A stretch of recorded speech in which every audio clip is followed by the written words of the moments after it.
What's good, y'all? Hope everybody's living well and staying blessed. It's your boy, Marcus B. And I'm actually not joined by anybody today due to just some scheduling issues. I'm recording this a day later than I normally would have. So today is Monday, the 25th, as opposed to normally when I would do these, this particular episode, it would be, it would have been yesterday, Sunday. And I had somebody lined up, but you know, as things goes, life got in the way. So I'm trying something new. I'm gonna just try to do it off the top by myself with no help from my producers, no help from the camera guy, and just do it on my own, which is just a really interesting concept to me. And I was thinking about it all day. And the only two podcasts I know that the dudes were 100% by themselves was Chris D'Elia and Bill Burr. I know that those two dudes always did their shows by themselves, and as I'm sitting here, it's a little stressful. Like they were both well into the hundreds currently, and imagine doing this by yourself that long is just, it's a lot, because you're trying to think about the contents, and shoot, I think Bill Burr does it twice a week too, which is just crazy. Anyways, I hope everybody's living well, staying blessed as I always wish upon everybody that is listening to the show. I also just realized that we're at 144 subscribers on the YouTube, which is bananas. That's so cool, y'all, and I appreciate all the love and support. And I know that the only way that's happening is by you guys sharing it. So I can't thank y'all enough for all the love that you guys have been giving me and my dudes here at the podcast. Reminder that we are officially sponsored by Redcon One. So any need for supplements, nutrition, dietary needs, or even they've got a lot of workout gear as well. I highly recommend them, man. Like I said, I used half of their supplements for my bodybuilding show themselves, and it's one of the few proteins that didn't make me feel how you say, like bloated or gross or just heavy in the stomach. It was just very light, and they don't use processed sugar, which is always nice and added benefits. So check them out. I think we have a commercial coming out soon, once I get my next shipment of supplements, so that way we can kind of talk about the individual products and all that.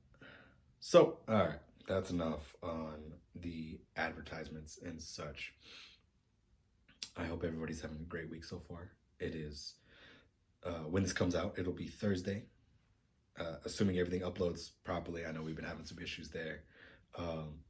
So whenever you guys get this, I hope that you guys are having a good day. I hope you guys are having a great week. This is the last week of January. We're about to be a month into 2021, and I don't know about y'all, but has it been weird? Has it been weird for y'all? I can't tell. I feel like there's this hesitation for me of accepting a good year, which feels kind of selfish. But it just kind of feels like there's something looming over our heads, and maybe it's because I've gotten so desensitized to the fact that we're still in a pandemic that I often forget that we're like still dealing with it. I think the mask has just become such a regular part of my day-to-day life that I don't even think about it anymore of like why I'm wearing it. It's like phone, wallet, keys, mask. It's just a part of the system now. And that's a weird concept because what happens when the vaccines are rolling out? I got a bunch of homies that have gotten the vaccines already. I know a lot of my nurse friends have gotten both shots, and shouts out to them for just getting it taken care of already, and shouts out to all the people that are like begging to get it done and are ready to get back to the normal. I don't want to say normalcy, but away from where we're at now. Because even though it has become normal, it still doesn't feel real. It doesn't feel like this has been going on for 9 months. Like that first bit of quarantine from March until July, really, just kind of feels like a blur. I don't know about y'all, but I can barely remember those day to days. I mean, I know what I was doing, and the fact that I was just kind of inside is probably why I don't remember, because everything just kind of felt so bleeding together. As we talked about on the podcast, I would just kind of wake up, stretch, work out, meditate. There goes 2 hours of my morning. Go eat some breakfast, watch some TV, maybe play some Fortnite, watch a movie, do some chore type deal, and then hop back on Fortnite. And if you do that for 3 months straight, almost, your days aren't going to be too notable. But even though talking bad about it right now, I'm not even talking bad about it. I don't want to say that. I learned to really enjoy that time of getting to talk to the homies online. And I've said it before, that was a saving grace of having that group of dudes to talk to daily. And the Temple homies here in town, where we're all flying solo out here and none of us could go back to see our families. So every other day we would just roll over to somebody's house and kick it. And here we are 9 months later. We're a semester down in the school year. I don't know about y'all, but my third 6 weeks ends this Friday, which is still super strange because I'm so used to like the end of the semester as most of y'all being before Christmas break.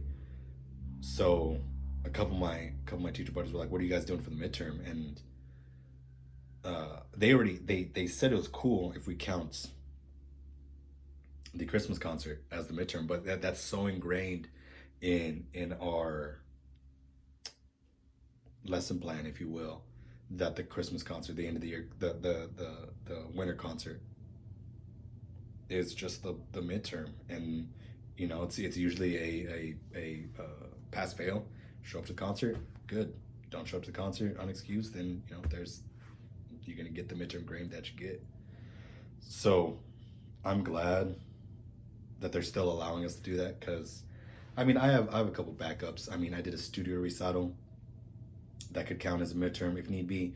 I do an end of the year writing assignment because I don't like to just do music stuff in bands.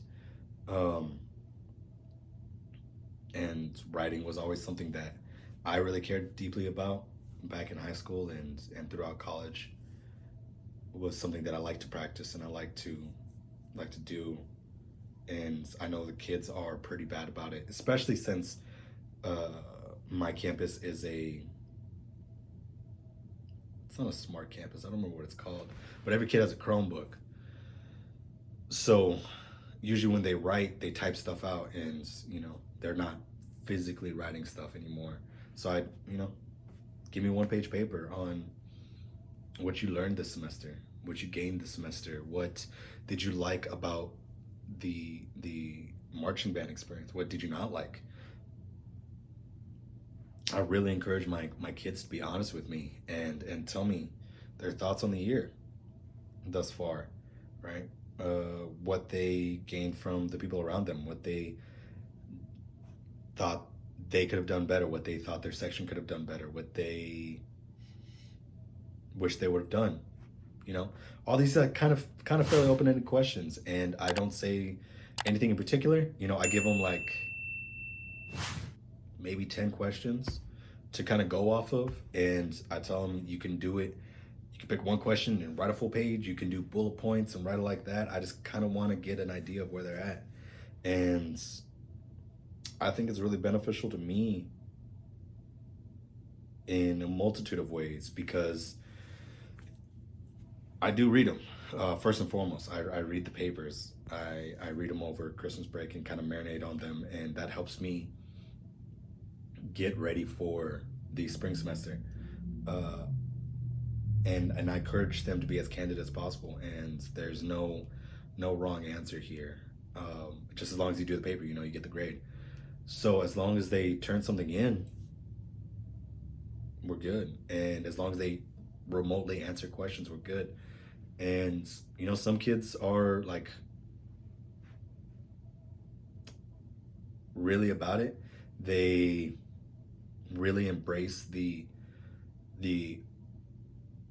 time to be opinionated, and I really encourage that, and I like that. I like having my kids tell me what they like, what they don't like, what they like that I did, how they felt I was as an educator.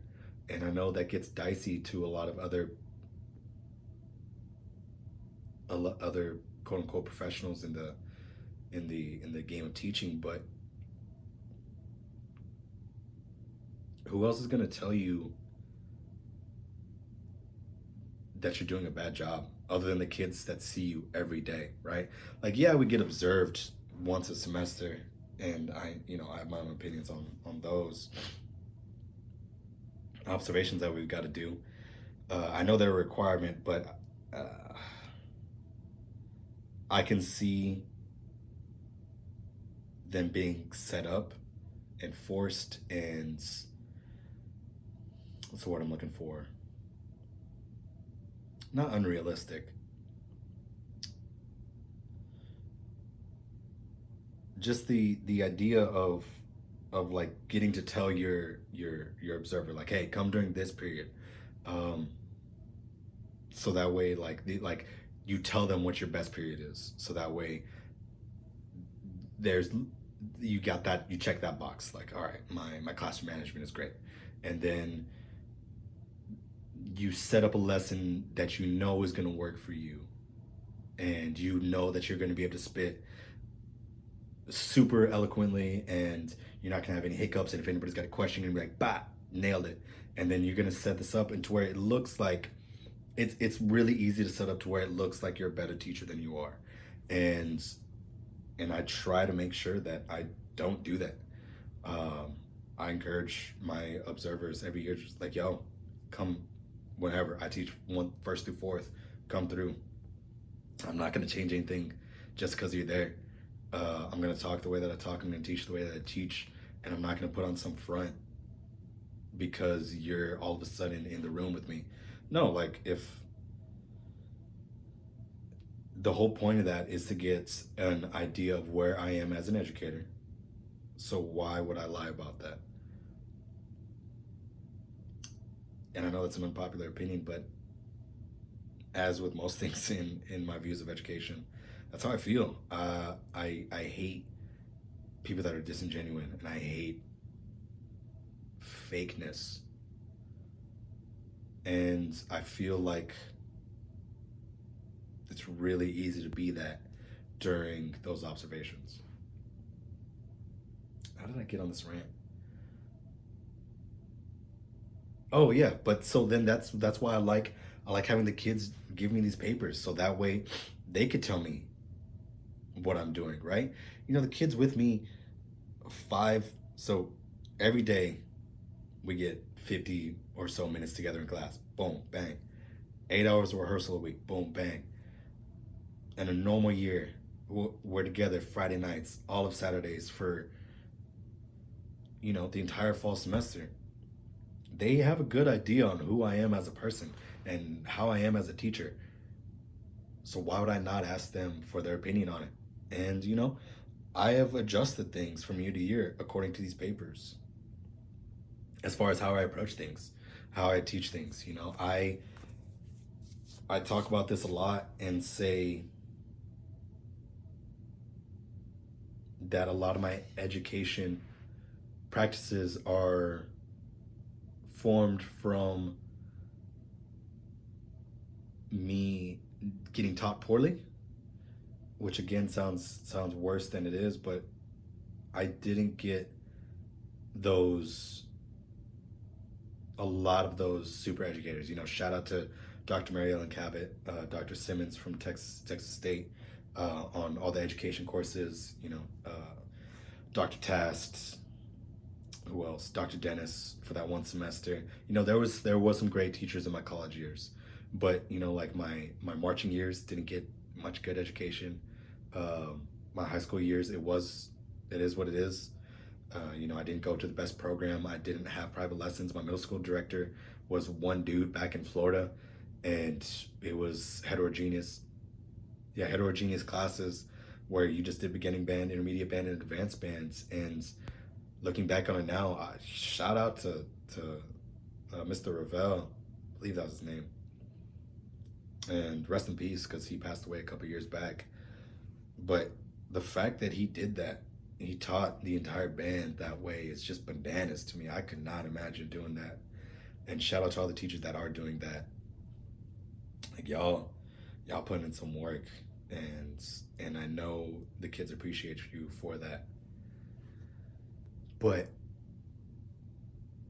I then format the way I teach based off of that. It's like, okay, I didn't gain anything from the way they did that. So what was the goal of X thing that they did?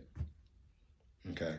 Then I have to deconstruct it, figure out why they did that, and then figure out not a proper way to teach, that sounds pretentious.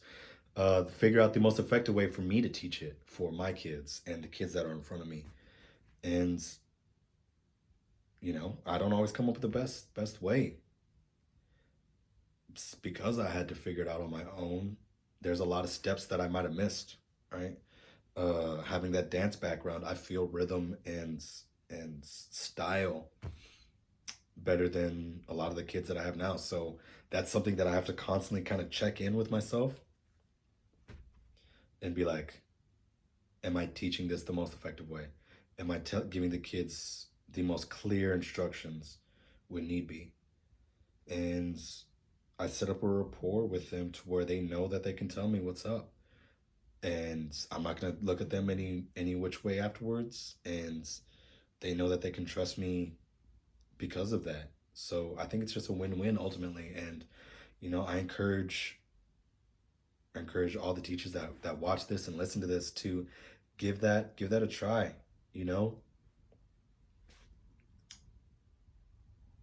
It's a different assignment than music, which is always nice. Like getting the brain thinking other ways in front of you, and then just see what they have to say about it, man. And if you don't want to dive straight into it, maybe set up very strict parameters. Like, what did you learn this year? What did you want to learn this year? Did you learn said thing? What do you want to learn next year? What do you want to do next year? And that, I think what do you want to do next year is an important question, because the ensemble, the kids need to have some sense of ownership of the ensemble. You know what I mean? And there's ways to set it up to where they can get a sense of ownership with not it being too much. And you have to figure that out in your own. Excuse me. You have to figure that out for your own program. I'm not going to tell you what to do and how to do that. But I would just ask them, like during like the simple one, like marching band warm-ups, like, uh, ask the center snare, how do you want to tap this one off? Simple as that. Now it's like he sets that up, and now all the kids are like, "Yo, that's pretty dope." That the Mr. B doesn't do the tap off for every single thing. Now, I had to get to a certain point in my teaching with my students this year to allow my kids to do that. Right. The past 2 years, I did tap off a majority of exercises and runs, but I slowly let the reins off because I could then trust the kids, my center snare this year, that he wasn't going to tap off some ambiguous way. Like he knew exactly what I was looking for. And, he would ask me a lot of times, he was like, how should I tap this off? I'm like, yeah, it's a triplet exercise. So make sure that there's the triplet based pattern. And then he would figure something out. And then boom, there it is. There's that ownership. And I just encourage you guys to do stuff like that. It helps. It builds the rapport with your kids, and they will learn, you know, to trust you and that you care about them and that you want only the best for them. And we've talked about this on the show before of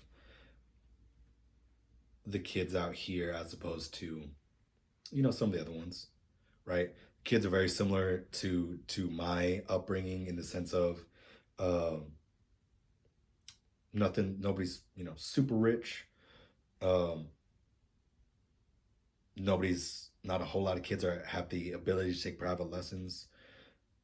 There's a lot of it's kind of just rooted for doing it for funsies. So teaching them how to both have fun and have a intensity behind it. And I think that's slowly coming. And that's such a weird thing because it's just a gamble. It's an experiment. You hope that the things you set up your first year are the things that are going to work out for your fifth year. And it's really stressful. And I'm here in my third year, and I know that there's a handful of things that I dropped the ball on, and I overlooked, and I bit off more than I can chew.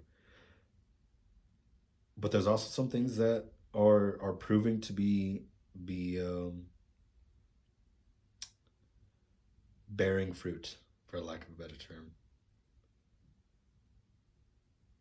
And you just hope to catch the things you did wrong early and adjust them, and you hope to keep building on the things that you did right and go from there.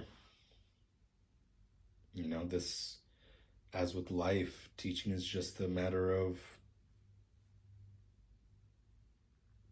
hoping that the choices you make are good ones, and they're affecting people in a positive way, and they're giving people opportunities in a positive way.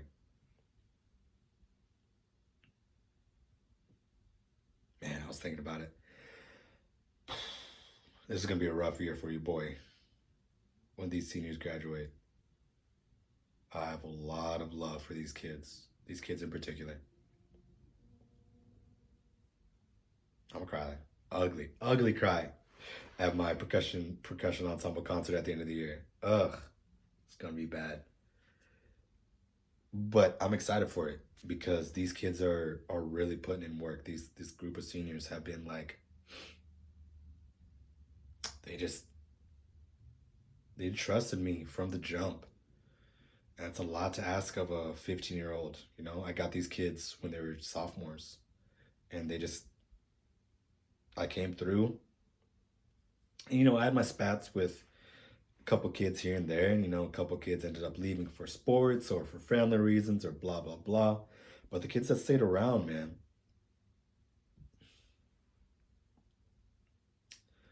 I feel like I could confidently say that they would do just about anything for me, and I would as well. and I'm super excited to see where they go in life. But man, it's gonna be rough seeing them go. And it's not just the percussionists as well. Like I got really close to a lot of the band folk, and you know,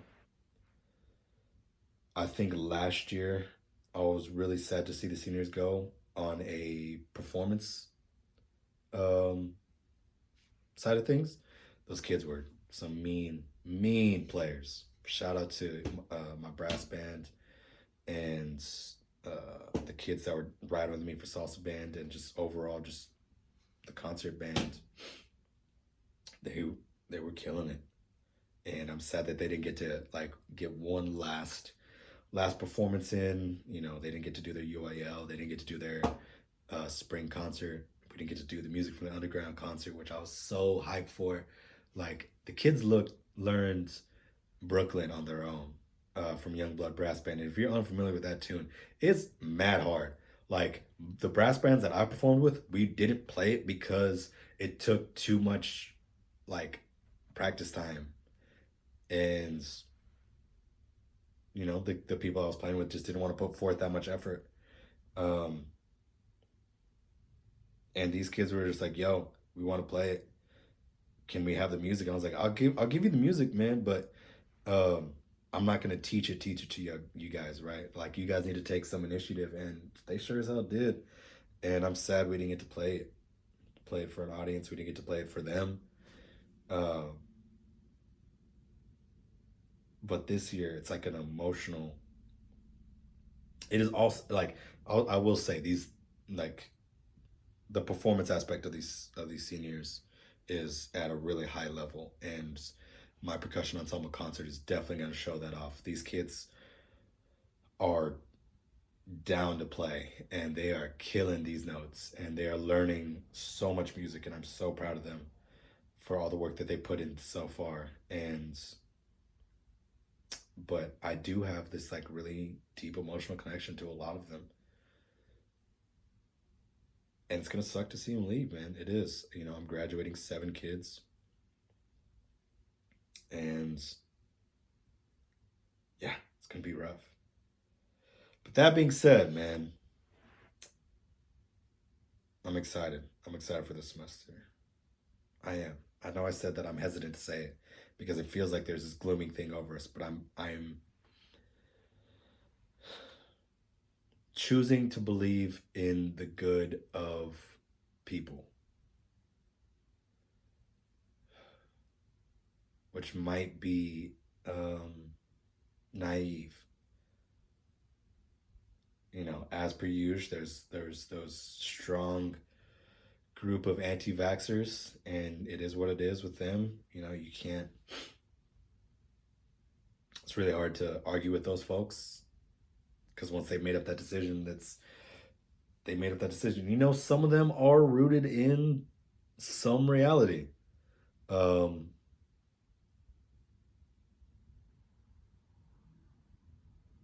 I don't agree with it, but it is what it is. I do think the people that think they're getting microchipped by Bill Gates are stupid. And you can put that on record, and if you want to talk about it, let's talk about it. But homie, this guy, you're already microchipped up, dog. Like, this knows where you're at 24/7. Google knows where you're at 24/7. I don't want to tell you, dog. It's it's already there. So why are you afraid of these vaccines? I mean, the the bad things that have been noted, I can't remember what it is. It's like 1% of less than 1% get. It's not schizophrenia. I don't remember what it is, but like that should be like people are harping on that, but that should be the exception, right? Nothing is 100%. So if this vaccine is a thing that gets us to where we can go back to some sense of normalcy, to where we can go back to concerts, we can go back to live music venues, all my homies that are gigging musicians could get back on it, all my friends that are bartenders and uh, are work in the service industry can get back to it and not be stressed about paying their bills and all that, then let's make it happen, bro. Like let's get it going. And I'm not jumping the gun to get the vaccine myself, and I think that's more of a I'm fine. I feel fine if I still haven't gotten it, which blows my mind. But if I do get it, I it's not gonna take me down. I know it isn't because I take care of my body and I'm mad healthy. And so, let the cats that need it get it first. Let the people with the underlying health conditions, the people that are out of shape, the people that are overweight, people that have health concerns, uh, people that are, you know, closer to it, doctors, nurses, RNAs, all those people, you know, they need it more than I do. So get on it. I'll wait for the fourth round, fifth round. I got no problem with that. But all that to be said, because I got to experience a salsa gig this weekend. Shout out to my boy Aile Oriate, this monster trumpet player. If you went to Texas State, you heard him. He was this grad assistant for the Latin Music Studies program.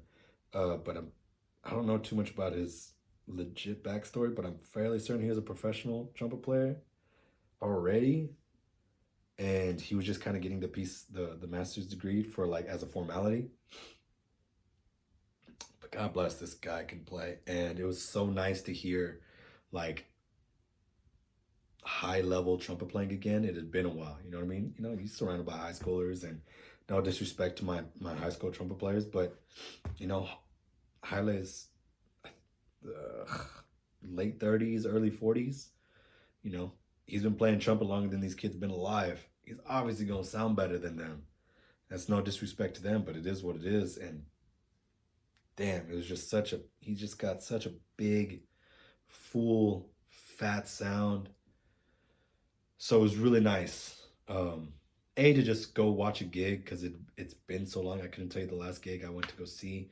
I mean, technically I went to a comedy show back in June. So I guess that counts as the last gig I went to. But as far as like a music performance,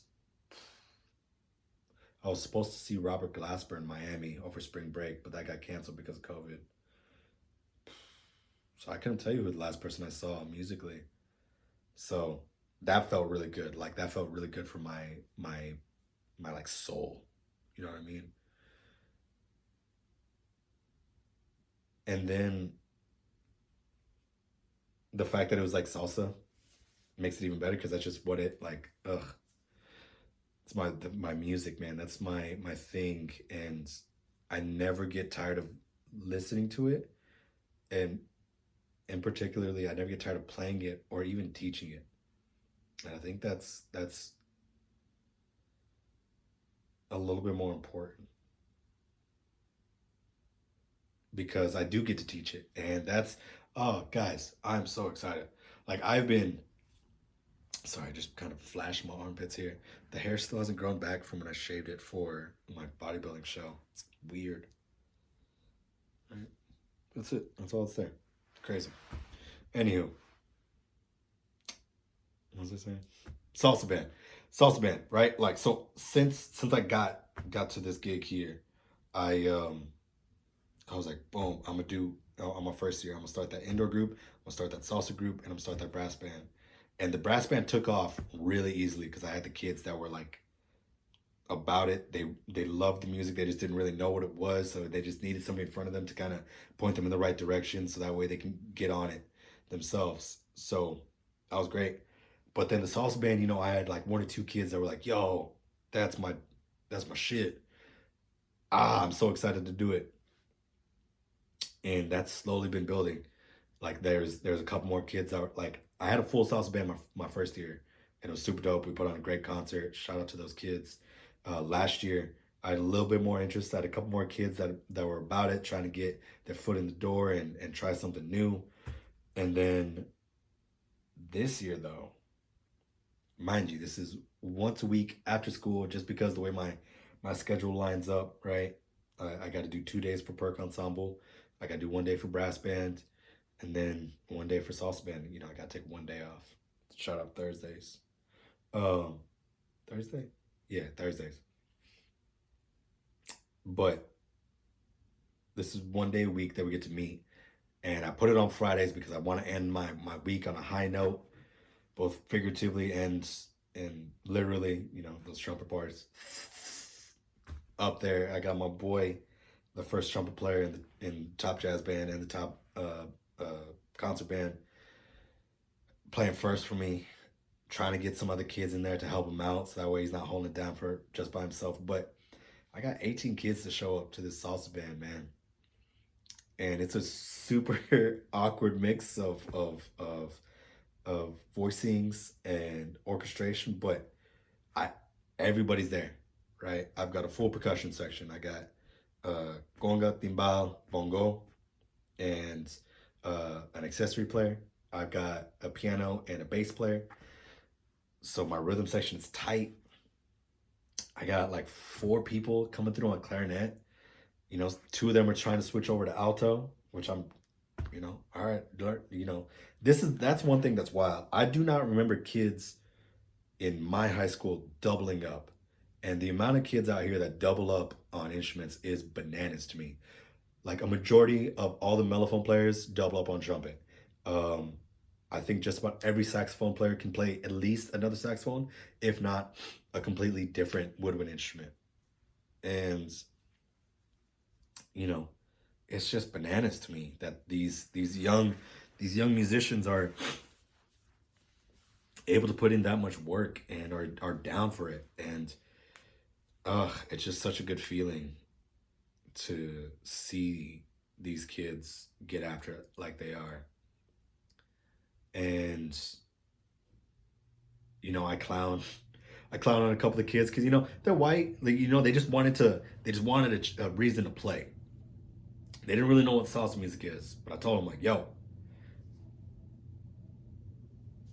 once you step inside this rehearsal, you are an honorary Latin musician, so you cannot be square. You cannot play like a concert band kid. You got to get the style down. And the kids are like, all right, I don't know what that means, but I'm down to figure it out. And that's what's super exciting is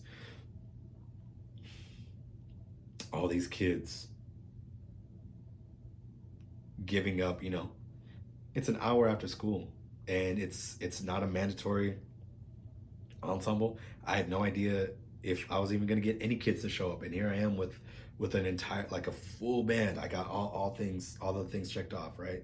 Minimum, I need the like minimum need like a piano player, a timbal and a conga, 1 bone, 1 trumpet, 1 sax. And you know, I've got 2 tenors, 4 altos, 3 clarinets, 2 or 3 bones, a bari player. Like, it's badass, y'all. And I'm super excited for that ensemble. I'm super excited for my brass band. I'm super pumped for my perk ensemble. I'm excited for this year, man. I'm gonna allow myself to be excited. And I just hope these kids get to have a complete year. And yeah, we'll see what happens, man. But they're definitely gonna push me to try a little bit harder, right? Like, I'm now justified in purchasing music for the salsa band, right? Like, you know, I've got a library I've collected over the years from gigs here, homies there, of something like 15 tunes, right?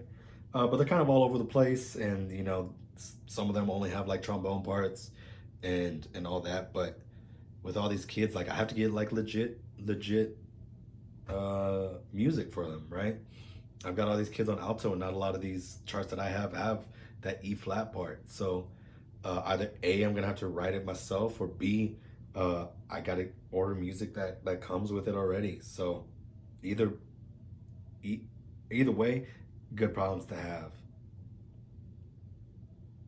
So I'm excited about that, man. Other than that, man, I also got to teach indoor this weekend. Shout out to my boy um, Jose Marin for having me out at his high school.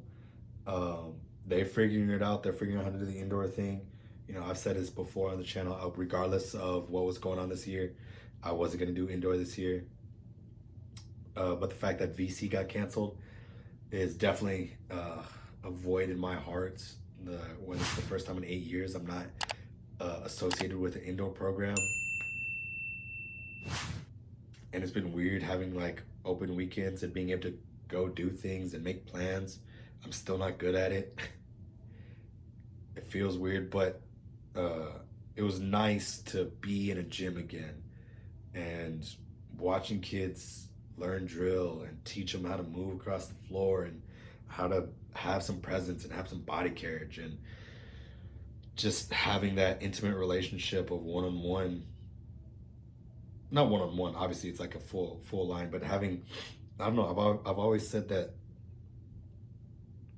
indoor is a more intimate marching art than the other ones, than marching band or drum corps. Obviously I can't speak on drum corps because I never participated in it, but from what I observed, indoor feels like it's a little bit more intimate. So it was really cool to be a part of that again, and getting to explain things and just getting to watch the kids get better, man. Indoor is one of those things that's very clear cut on the children's growth. Children, I hate that I said that. On the kids in front of me's growth. So this weekend was a good weekend, man. It really was. It was very fulfilling as a musician, as a performer, as a connoisseur of music. I felt good. It really did. Other than that, we had that big UFC card. I'm really mad that I didn't bet on it because I always bet on the dogs, and this was the one. To do it. Both dogs won. Michael Chandler, shout out, UFC debut against Dan Hooker, who's had a tough go. His last two fights, he just got he was on such a strong rise coming from New Zealand, and his last two fights he just kind of got outclassed. So there's a tough ride for him for sure in future fights. But Michael Chandler, man, there was a lot of speculation on how he was going to be as a fighter in the UFC, because he was clearing out the Bellator rosters, but UFC is been pretty clear cut as having the best fighters in the game, and Michael Chandler proved that he was one of the best fighters in the game. And I'm interested to see where they place him up next and who he fights next. But then shout out to my boy Dustin Poirier, Lafayette in the building, man, taking down the notorious Conor McGregor in the second round. Conor McGregor's first ever TKO KO. Yes, he's lost in other fights, but they've either been decisions or submissions. So this was Conor McGregor's first ever knockout. Bananas. And Dustin just kind of proved that he's gotten better in the 6.5 years since their last fight, and it blows my mind how one-sided those betting odds were. And I'm so angry that my degenerate gambling issue did not come out for this one particular fight card. It was a 3-1 favorite on McGregor. 3-1. I don't remember what the Chandler odds were, but I know that he was the underdog. And you parlay those two for a couple $100. That's an easy couple grand. Damn, missed out, kids. But nonetheless, this For those fight fans, just gonna kind of talk about the 155 division for a quick second. Um,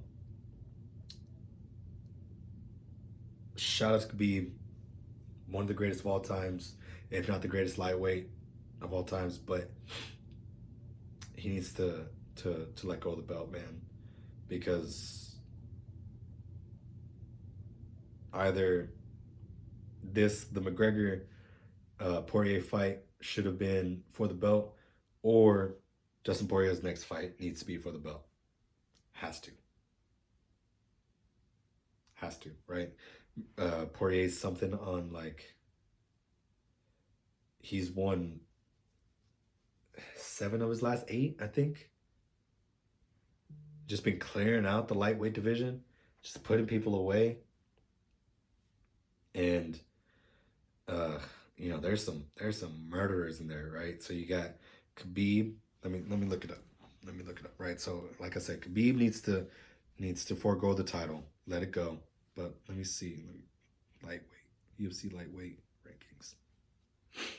Where is that?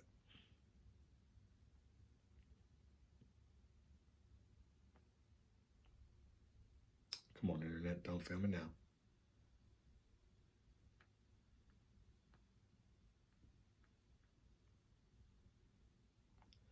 Sorry for the dead weights. All right.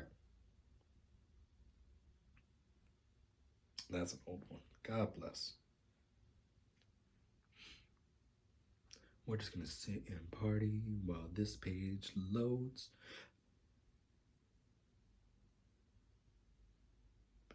Featherweight, lightweight. Here we go. So, we got Khabib Nurmagomedov. I think he needs to forego the title. Then we got Gaethje, DP, Charles Oliveira, Conor McGregor, Tony Ferguson, Dan Hooker, RDA, Paul Felder, Diego Ferreira, Ally Quinta, right? So let's just talk about that top 10 right there, man. Right? People are sleeping on Gaethje, but he's been on the come up. Like, people just kind of forgot that he was a monster because he lost to Khabib. He lost the same way everybody's lost to Khabib, so I don't understand why people are brushing him off. Um, so I think Poirier either gets the belt right now or his next fight he gets the belt. I think Charles Oliveira definitely deserves a title fight. I mean, he's on an 8-fight win streak. He's been clearing out the lightweight division as well. So I think that's a great matchup um, for the sport. But I was listening to the Helwani and DC show, and they brought up a good point. For the sport, that's the fight that needs to happen. For the bag, DP Dustin Poirier should be either fighting Nate Diaz because he's been calling him out, or Conor McGregor, right? Those are both big fights, big money fights for Dustin Poirier. I think what needs to happen is you do Charles Oliveira and Poirier for the main event, co-main event, Nate Diaz and McGregor 3. Stupid. Right? Stupid numbers there. And then you put Gaethje and RDA together, and then put Ferguson and Felder. Like I said, I mean, Dan Hooker's still ranked 6, but he's lost his last 2. So maybe you put him against either Felder or Ferreira. Ally Quinta's still in there. I think Kevin Lee and Ally Quinta need to fight. Islam Makhachev is about to fight again, and I think if he wins, that's gonna change some stuff up too. Oh man, that 155 division, stupid, and I'm excited to see what happens to it. That's enough on fighting. Last thing for the weekend, if you didn't catch the Bucks Packers game, it was a really impressive football game, man. All right, like 2 of the best quarterbacks in the league going against each other, and they're proving why they're so great. I know a lot of people are angry about the officiating, but I think it was really even, right? I think a lot of things didn't get called on both sides, and I think they just let them play. That was super dope. Shout out to the GOAT, Tom Brady. I mean, there's no more discussion, man. It's his 10th Super Bowl. He has been a part of 18% of all Super Bowls ever in the history. He's won 6. Right? Like at this point, if he wins 7,